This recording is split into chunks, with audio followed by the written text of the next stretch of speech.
जय हिंद। मैं अनिल दुबे आजाद। आप देख रहे हैं डीआरएस लाइव टीवी। आप इसे शेयर, लाइक और सब्सक्राइब करें। हाँ, बेल आइकन दबाना न भूलें ताकि आप जुड़े रहें देश दुनिया की खबरों के साथ साथ अपनी लोकल खबरों से भी, जहां खबरें छिपती नहीं दिखती हैं। अब आप देखिए, कोरोना का कहर था। आपके यहां से स्वास्थ्य मंत्री थे कौन थे? सिलावट जी थे। कोरोना चल रहा था, कोरोना के समय सिलावट जी कहां थे? किसी को याद है? बेंगलोर के एक रिजॉर्ट में थे। क्या कर रहे थे? सौदेबाजी कर रहे थे। किस चीज की सौदेबाजी कर रहे थे? आपकी सरकार की। कर रहे थे कि नहीं? स्वास्थ्य मंत्री थे, उनकी जिम्मेदारी थी। कोरोना चल रहा था, तबाही मच रही थी।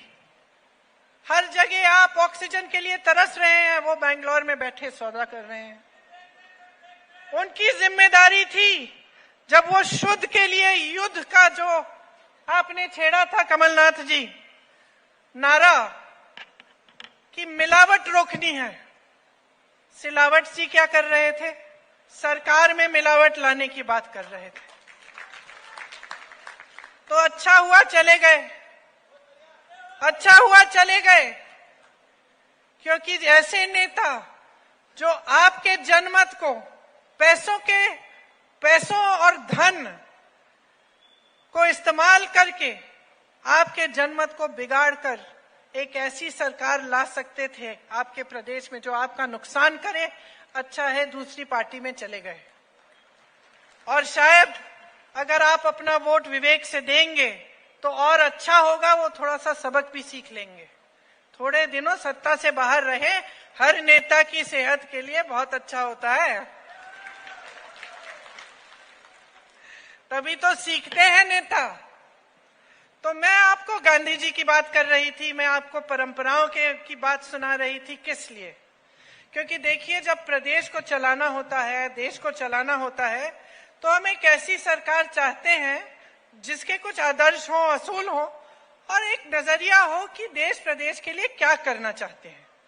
हम जानना चाहते हैं कि भाई हमारे लिए क्या करेंगे, क्या नौकरी दिलवाएंगे हमारे बच्चों को, क्या किसानों की जो जीवन है, जो संघर्ष से भरे हैं, मुश्किलों से भरे हैं, उसमें किसानों की कुछ सहायता हो जाएगी कि नहीं, यही चाहते हैं। और आज के जमाने में ये भी हो गया है कि हम नेताओं से कम मांगने लग गए हैं। एक जमाना था, मैं अपने पिताजी के साथ जाती थी अमेठी में, उत्तर प्रदेश में। पिताजी प्रधानमंत्री थे, मैं साथ साथ चलती थी और मैंने अपने कानों से सुना, अपनी आंखों से देखा, गांव की महिलाएं डांट रही हैं खूब जोर से उन्हें कि भाई तुमने कहा था ये सड़क मरम्मत, इसकी मरम्मत कराओगे, 1 साल निकल गया, कराई नहीं।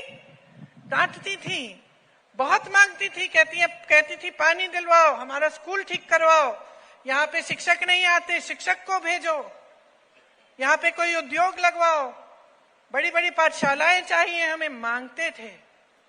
और आजकल जमाना ये हो गया है कि लोग कहने लगे कि भाई थोड़ा बहुत काम कर ले तो भ्रष्ट भी हो तो ठीक है, चलेगा, लेकिन हमारे लिए थोड़ा बहुत काम कर ले, ये जमाना आ गया है। ये गलत है भाई और बहनों, बहुत गलत है। और ये आपके हाथों में है कि इस जमाने को बदलो। मैं कल छत्तीसगढ़ में थी, वहां जाके बहुत अच्छा लगता है क्योंकि वहां कांग्रेस की सरकार है। तो मैं मंच पे खड़े होकर कह सकती हूँ कि भाई हमने ये करके दिया है तुम्हारे लिए। लोगों के चेहरों पे मुस्कुराहट देखती हूँ। आज आपको मालूम है, छत्तीसगढ़ में आपके साथ लगा हुआ प्रदेश है, एक समय में मध्य प्रदेश का हिस्सा होता था।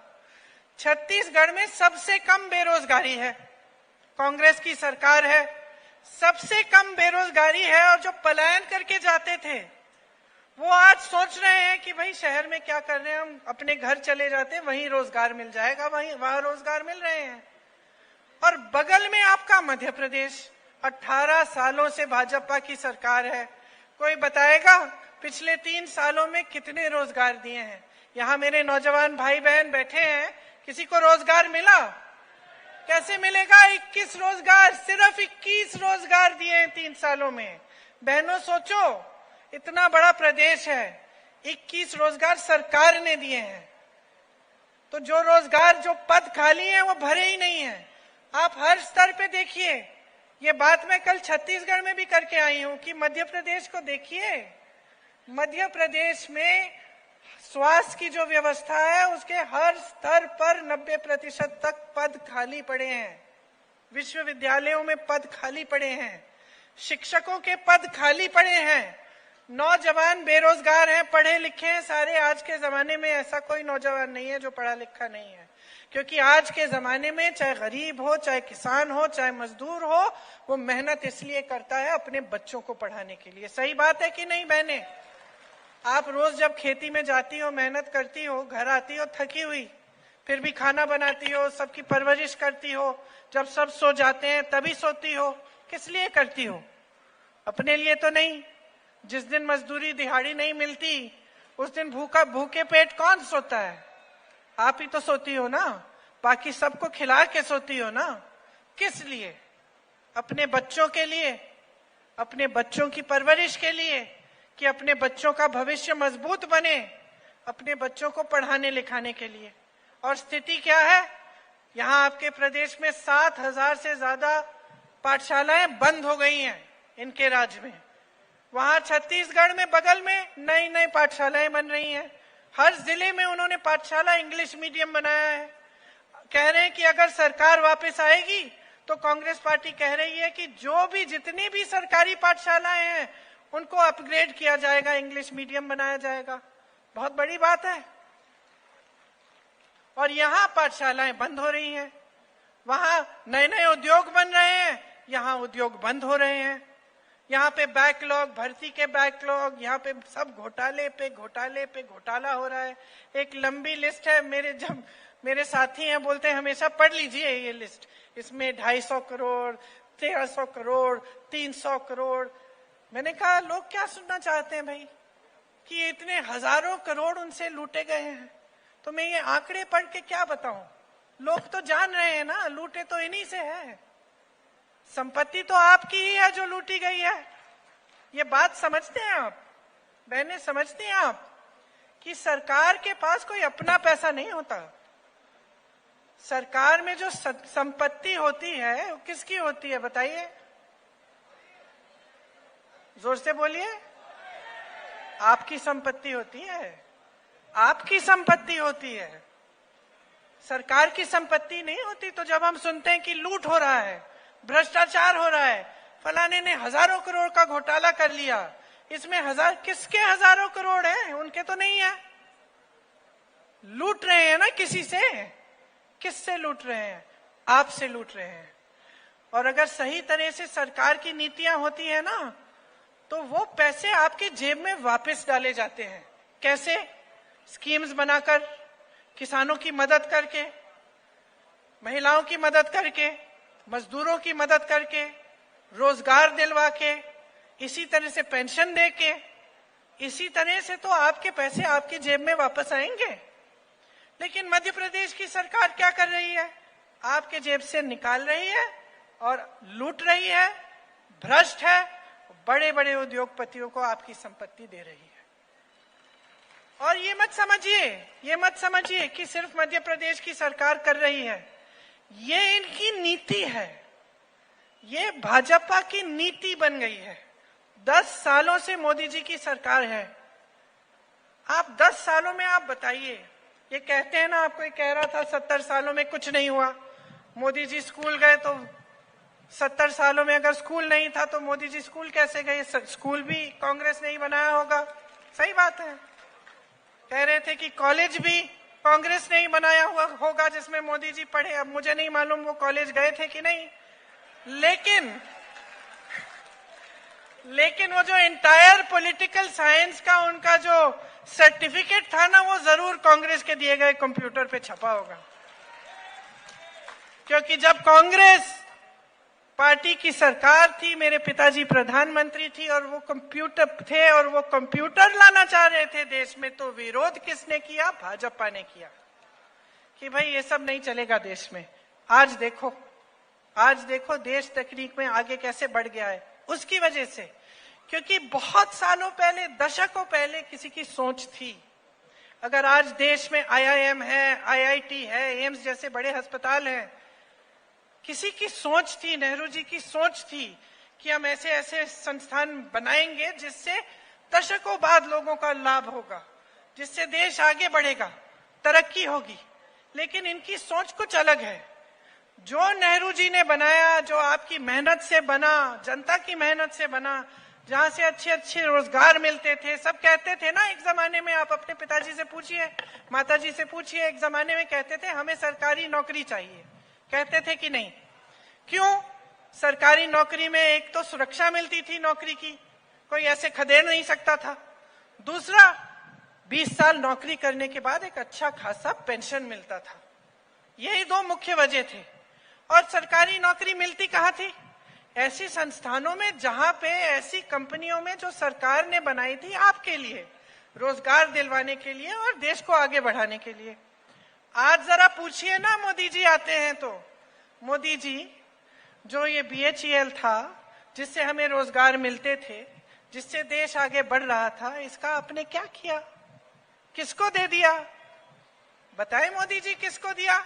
अपने बड़े बड़े उद्योगपति मित्रों को क्यों दे दिया? एक नहीं, जितनी भी सरकारी कंपनियां हैं आज उनके बड़े बड़े उद्योगपति मित्रों के हाथों में है। आज वो उनसे कमा रहे हैं। प्राइवेट हो गई हैं सारी नौकरियां। सरकारी नौकरियां में जो पेंशन मिलता था वो भी नया पेंशन हो गया है। लोग घबराते हैं कि 20 साल के बाद, नौकरी करने के बाद हमारे पैसे कहां डाले जा रहे हैं, हमें खुद नहीं मालूम। कल को गलत जगह डाल दिए, इन्वेस्ट कर लिए, वहां पे कुछ गड़बड़ हो गई, हमारे सारी 20 सालों की कमाई चली जाएगी। आज सरकारी जो अधिकारी है, जो कर्मचारी है, क्या कहता है? हमें पुरानी पेंशन दे दीजिए, हमें सिर्फ अपने पैसे जो हमने कमाए, जो हमारी हर महीने आपने हमसे काटे, वो हमें अंत में दे दीजिए, हम खुद इसका ध्यान रख लेंगे, हम खुद इसकी हिफाजत कर लेंगे। ये लोग क्या कहते हैं? नहीं नहीं भैया, बहुत पैसे लग जाएंगे, बहुत पैसे लग जाएंगे। तो ये जो सरकारी कंपनियां हैं, ये आपने क्यों सौंप दी अपने दोस्तों को कौड़ियों के दाम पे? तो बहुत पैसे लग जाएंगे हमारे पेंशन में, किसानों के कर्ज दिलवाने में। तो फिर बताइए, आप इन बड़े बड़े हवाई जहाजों में उड़ रहे हैं मोदी जी। 8,000 करोड़ का एक हवाई जहाज, दो लिए हैं। गाड़ी नहीं है भाई और बहनों, हवाई जहाज है। 16,000 करोड़ के 2 हवाई जहाज एक इंसान उड़ रहा है, पूरी दुनिया में घूम रहा है। और जब खरीदे, उस समय मैं यूपी में काम करती थी, गन्ने का बकाया कितना था? 15,000 करोड़ रुपए। 15,000 करोड़ रुपए गन्ने का बकाया। उस समय सारे किसान सड़क पे उतरे थे, काले कानून थे, ये लोग लागू कर रहे थे इनको वापस लेने के लिए। इनकी कोई सुनवाई नहीं हुई। जो गन्ने का बकाया देना था, उससे तो आपने हवाई जहाज खरीद लिए अपने लिए। आप हंस रहे हैं, लेकिन ये तो रोने की बात है, रोने की बात है भाई। आपको गुस्सा चढ़ना चाहिए, गुस्सा चढ़ना चाहिए कि ऐसे प्रधानमंत्री हैं जो बड़ी बड़ी बातें करते हैं। मीडिया में आप खूब देखते हो, टीवी पे देखते हो, मेरे भाई यहाँ हैं, मुझे नहीं दिखाएंगे, लेकिन प्रधानमंत्री जी को जरूर दिखाएंगे। कोई बात नहीं, कोई बात नहीं, क्योंकि सच्चाई जनता समझ रही है अब। क्योंकि जनता को दिख रहा है बहनों और भाइयों, आपके जीवन में तरक्की आ नहीं रही है। क्या हो रहा है बहनों? जीवन में तरक्की आई है क्या? कुछ मिला है? कि चुनाव आ रहा है, 2 महीने पहले बता दिया लाडली योजना। 2 महीने पहले बताया ना कि आप लाडली हैं। क्यों इससे पहले लाडली नहीं थी? इससे पहले गरीब नहीं थी, इससे पहले संकटों का सामना नहीं कर रही थी, इससे पहले संघर्ष नहीं कर रही थी, कि आज आप लाडली बन गई हैं। मुझे याद आता है, मेरी एक सहेली थी, हम जब छोटे थे, बचपन में साथ में स्कूल में थे, उसकी शादी हो गई। शादी हो गई एक ऐसे परिवार में जिसके मुखिया बड़े कंजूस थे। जब भी कुछ देना होता था, कुछ नहीं देते थे परिवार को। बेचारी खुद अपना कुछ जुगाड़ करके अपना कुछ कर लेती थी जब जरूरत पड़ती थी। जब भी मांगे, या जो उसके पति मांगते थे, या कुछ कोई मदद हो जाए, दिवाली है कुछ, तो सारा खर्चा पति उठाए, सारा खर्चा खुद उठाई, मुखिया कुछ देते नहीं थे। एक दिन बड़ी खुश होके मेरे घर आई, 18 साल बाद। बड़ी खुश होके मेरे घर आई, बोलने लगी कि यार आज तो बड़ा गजब हो गया। मैंने क्या क्या हुआ?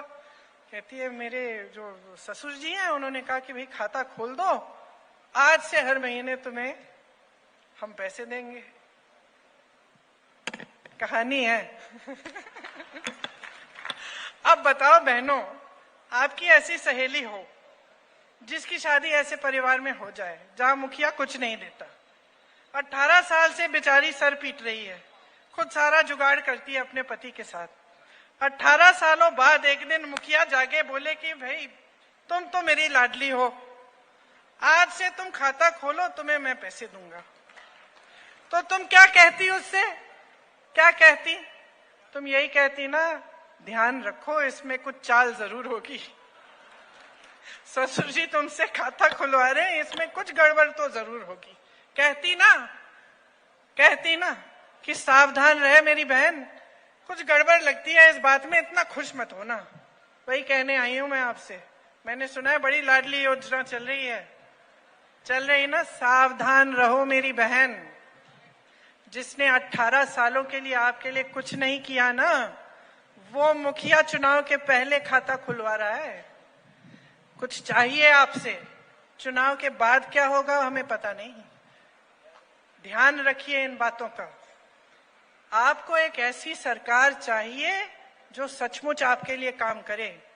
आप देखिए छत्तीसगढ़ का जो किसान है मुस्कुरा रहा है, खुश है।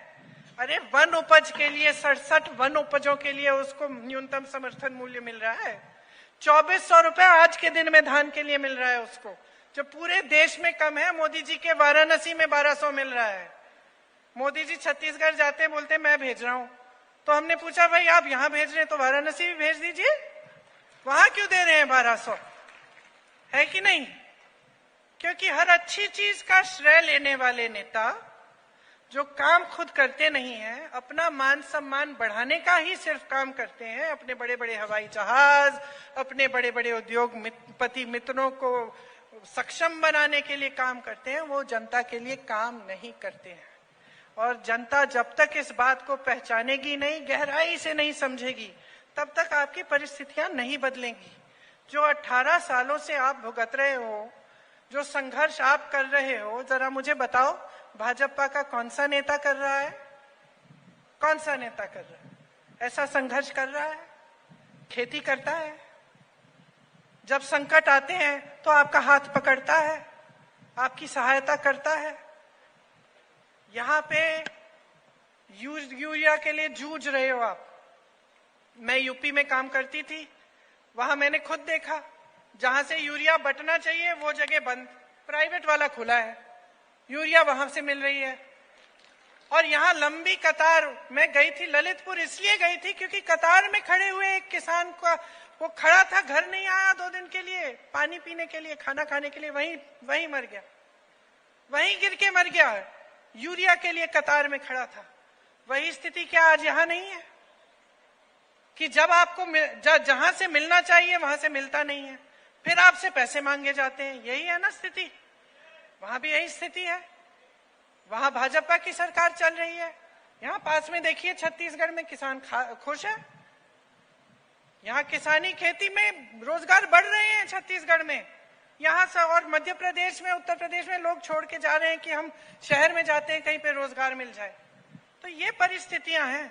यहाँ आपके पास आप सिंचाई की सुविधा नहीं है ना, सच बात है। सिंचाई की कम सुविधा है ना, यहाँ नहीं है। तो किसका काम है? सरकार का काम है कि आपके लिए सिंचाई करानी चाहिए, पानी उपलब्ध होना चाहिए, आपके लिए मदद होनी चाहिए। भाई जो संघर्ष का जीवन है उसमें मदद करना सरकार का काम है। खाद, बीज, ट्रैक्टर पे टैक्स लगा रखे हैं, हर तरफ से महंगाई है, पेट्रोल डीजल का दाम तो आसमान छू रहा है। तो कमाओगे कैसे, पेट कैसे भरोगे किसानी से, खेती से, जब सब खत्म कर रहे हैं? प्याज की बात करते हैं, प्याज के साथ क्या कर रहे हैं? क्या कर रहे हैं आज? क्या परिस्थितियां हैं? प्याज के दाम कौन तय कर रहा है? आज बड़े बड़े उद्योगपति तय कर रहे हैं। हिमाचल में यही स्थिति थी, सेब बोया जाता था, उगाया जाता था, अडानी जी आए, सारे कोल्ड स्टोरेज खोल दिए, सारे सेब रख लिए, जब जी चाहे दाम बढ़ा दो।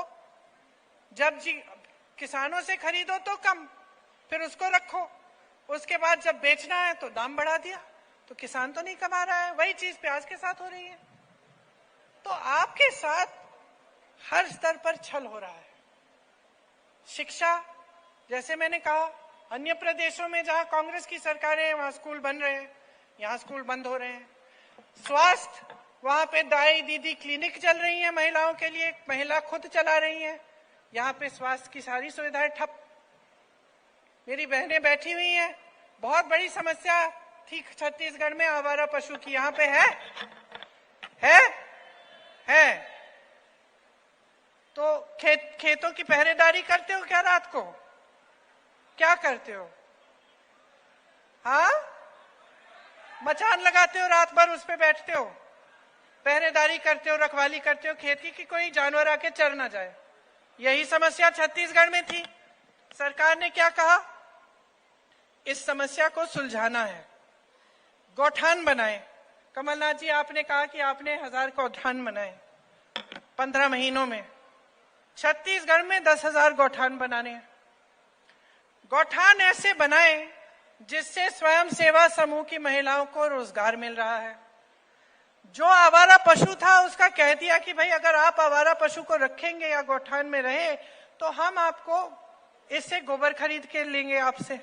ठीक है, तो लोग कमाने लग गए।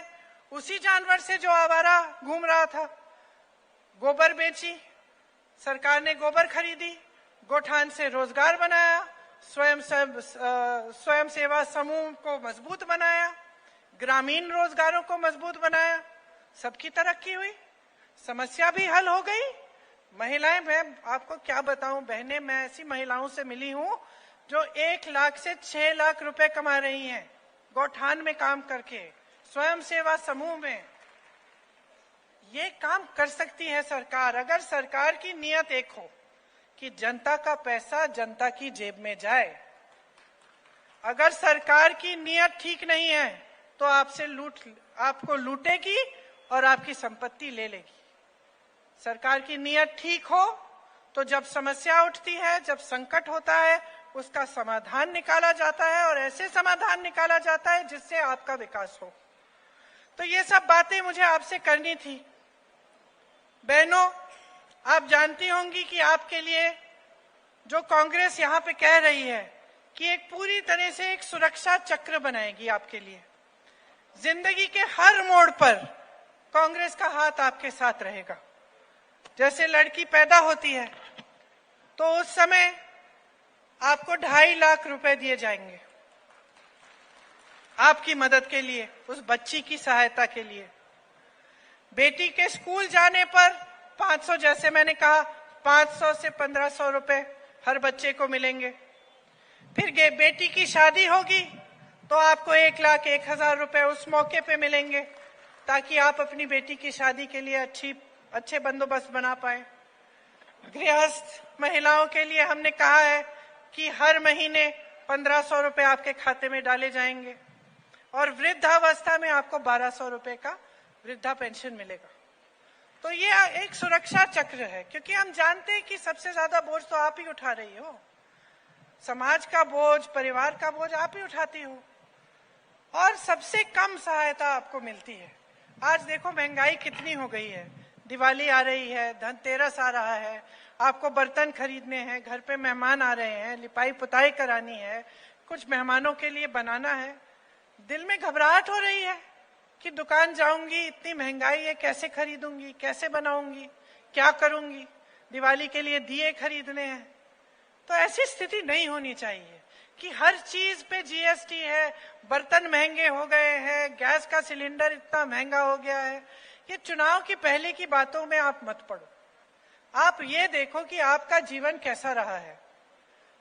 15 महीनों में कांग्रेस की सरकार ने क्या किया, और 3 सालों में भाजपा की सरकार ने क्या किया। कांग्रेस की सरकार ने, आपको मालूम है, 27 लाख किसानों का कर्ज माफ किया था 15 महीनों में। 600 रुपए सामाजिक सुरक्षा पेंशन दिया था। 100 रुपए में 100 यूनिट बिजली मुफ्त थी। 100 रुपए में 100 यूनिट बिजली मिलती थी।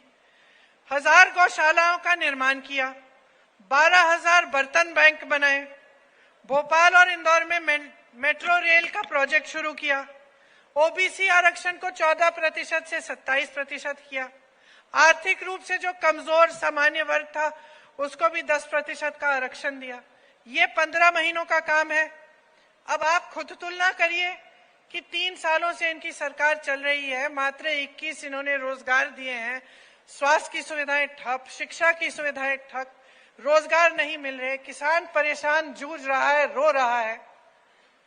तो आप ही तुलना कीजिए, हमारी बातों पे मत जाइए।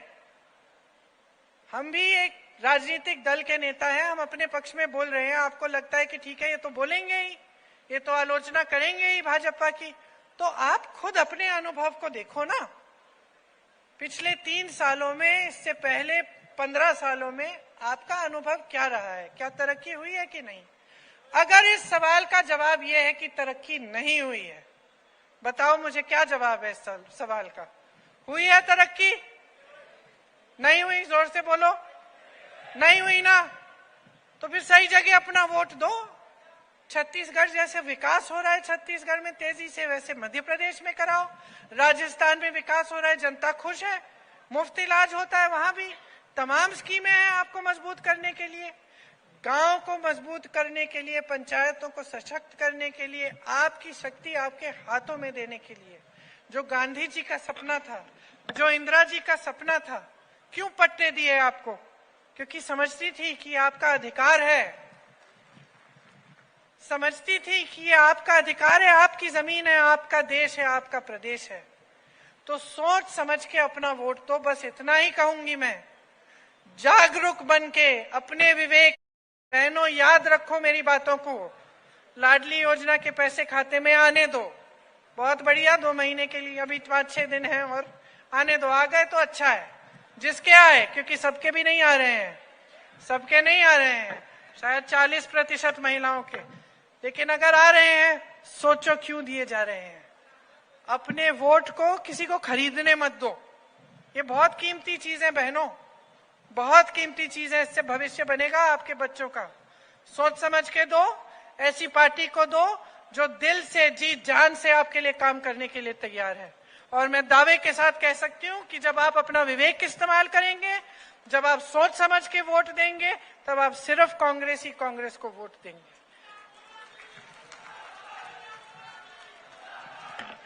तो रीना जी अब आइए यहाँ। ये रीना बोरासी जी हैं, ये नौजवान है। आप कह रहे थे मैं नौजवान हूं, अब मैं नौजवान नहीं हूं, ये नौजवान नेता है आपकी। इनको खूब अच्छे वोटों से जिताइए। ये मैंने बात की थोड़ी सी इनसे गाड़ी में यहाँ आते वक्त, और मुझे लगा कि ये लड़की कुछ करके दिखाएगी, तो इसकी सहायता करो, इसका समर्थन करो और खूब भारी बहुमत से जिताओ यहाँ से। आपने बहुत ध्यान से मेरी बातें सुनी, इसके लिए बहुत बहुत धन्यवाद। जय हिंद।